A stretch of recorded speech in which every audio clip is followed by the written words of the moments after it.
A few months ago, a friend of mine messaged me. Bro, I'm finally starting my fitness journey. He sent me his Amazon cart, new shoes, whey protein, a shaker bottle, gym gloves, a wireless earphone, specifically for the gym, a gym bag with separate compartments. I asked him one question. When's your first day? He said, tomorrow. That tomorrow never came. Now I want you to pause for a second and be honest with yourself. Do you have a book on your shelf you haven't opened? A course you paid for and forgot about? A notes app full of ideas you never acted on? A journal with exactly one entry, day 1? In 1982, two psychologists, Robert Wicklund and Peter Gollwitzer, published a book called Symbolic Self-Completion. The idea they discovered is this: when a person commits to a goal, becoming fit, becoming a businessman, becoming smart, becoming creative, one cry samo stowaway. Body credo. They start defining their death there. What do you do? Start to find their identity around that goal, and when they feel that identity is incomplete, they go looking for symbols that represent their ideal self. One in Wikipedia. So instead of doing the work toward the goal, they collect things that look like the goal. Instead of going to the gym, they buy gym gear. Instead of building a business, they buy business books. Instead of becoming a psychologist, they save psychology reels. The gap between who you are and who you want to be, your brain tries to fill that gap with products and symbols, because buying is easy, doing is hard. ResearchGate.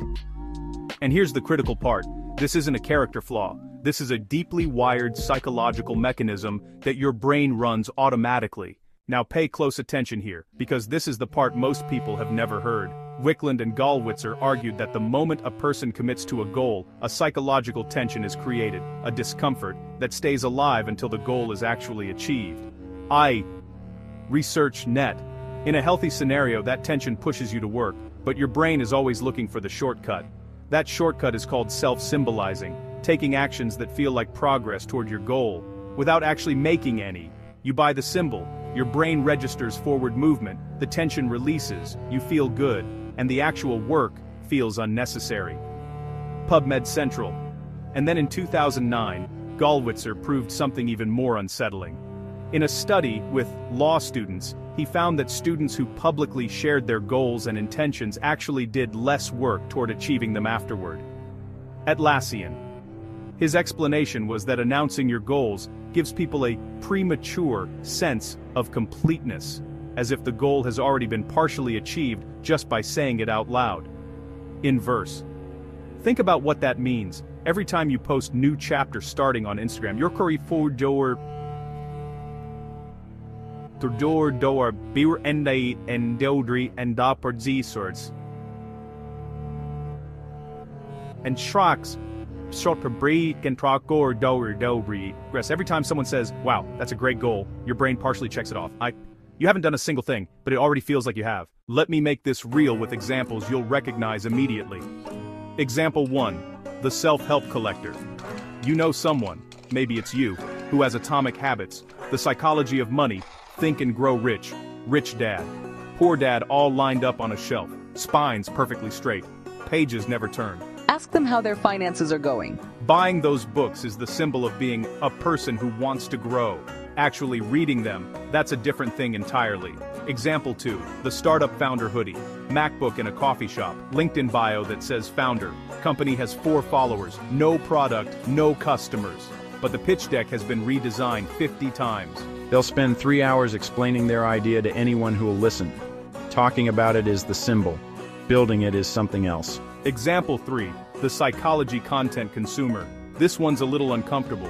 You watch videos about habits, you save reels about mindset, you read threads about discipline, you comment, so relatable, and then nothing changes. Consuming this content is your symbol for being a self-aware person who's working on themselves. The content makes you feel like you're growing, but if your behavior hasn't changed, you haven't grown. You've just collected another symbol.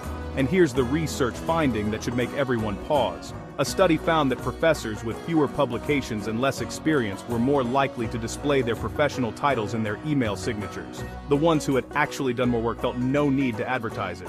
The more you perform the identity, the less you're actually living it. Now, I want to be direct with you. There's an entire industry built on this trap. Amazon knows it. Every course marketplace knows it. Every self-help creator knows it. Research shows that the psychological value of products and content can equal or exceed their functional value. Meaning people don't buy things primarily to use them. They buy things primarily to feel a certain way about themselves. Wiley. That gym bag doesn't make you fit. It makes you feel like a fit person. For about 48 hours. That business course doesn't make you an entrepreneur. It makes you feel like one, until the dopamine wears off. And the most dangerous version of this trap is aimed specifically at people who genuinely want to improve. Because your ambition, your desire to become something, is the exact psychological lever being pulled. You don't fall into this trap because you're weak. You fall into it because you care about becoming someone. And your brain found a cheaper, faster way to feel like you already are. So, what do you actually do with this? Step 1. Run the symbol test. Before any purchase or any action, ask yourself one question. Am I doing this, or am I buying the feeling of doing this? Going to the gym is action. Buying gym shoes before you've gone once is a symbol. Step 2. Stop announcing before you start. Gollwitzer's research consistently shows that publicly sharing your intentions reduces the likelihood of following through on them. So next time you feel the urge to post new chapter, new me, hold it. Do the work first. Post after. The story hits different when you've actually done something.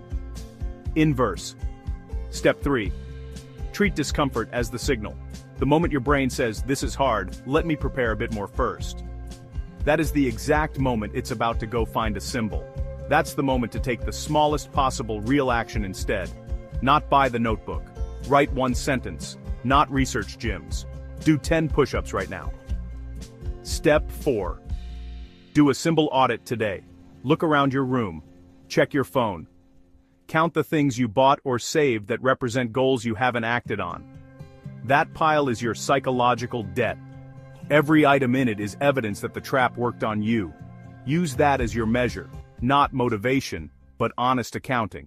Wicklund and Gollwitzer wrote about this in 1982. That was over 40 years ago, and since then, entire industries have been built specifically to profit from this one human tendency, the gap between who you are and who you want to be.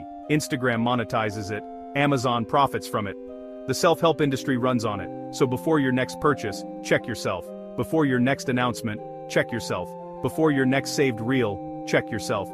Because if all you do is collect symbols, one day, you'll have a perfect gym bag, a full bookshelf, a beautifully organized notes app, 100 saved posts about growth, and you'll be exactly where you started.